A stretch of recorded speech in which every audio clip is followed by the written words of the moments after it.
Enfin, la grande finale de la Super Coupe d'Espagne a eu lieu entre les deux plus grands rivaux et plus grands clubs du monde, Barcelone et le Real Madrid, et après un match mémorable, notre Barcelone a battu le club merengue et a remporté son premier trophée de l'année. Il y avait beaucoup d'attentes pour ce match. Après tout, Barcelone est arrivé à ce match frustré après quelques matchs décevants à la fin de l'année, tandis que le Real Madrid était complètement confiant après avoir commencé à connaître une meilleure phase. En plus de voler la place de Barcelone au classement général de la Liga. Comme dans tous les El Clasico, ce match a été marqué par de nombreuses controverses sur le terrain, où, faisant preuve de rivalité, les joueurs se sont brouillés à plusieurs reprises, en plus des controverses d'arbitrage.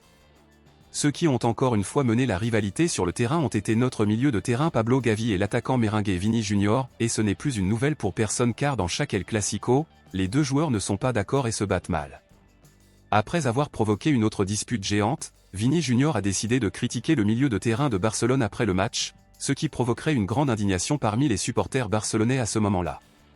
Après avoir parlé du match et fait quelques commentaires individuels, Vini Junior a dit ce qui suit à propos de Gavi: « Nous avons toujours nos affrontements sur le terrain, et cela fait partie du football, de la rivalité, après tout, nous jouons pour deux clubs qui ont la plus grande rivalité au monde. Il est très capricieux, il perd le contrôle très facilement, et ce qui me dérange c'est qu'à la fin de tout, on me le reproche toujours. Je sais que je suis provocateur, mais lui aussi, et le fait qu'il veuille toujours me rejeter la faute sur nos désaccords le rend faible et médiocre, » dit Vini Junior, apparemment furieux. Pour beaucoup, comme Vini, Gavi est aussi un joueur querelleur et provocateur, cependant, la grande majorité s'accorde à dire que Vini Junior est celui qui déclenche toujours la confusion entre eux.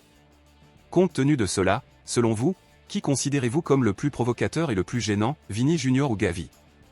Pour vous, qui commence toujours les combats entre les deux? Dites-le moi ici et je lirai votre commentaire, je vous verrai dans la prochaine vidéo.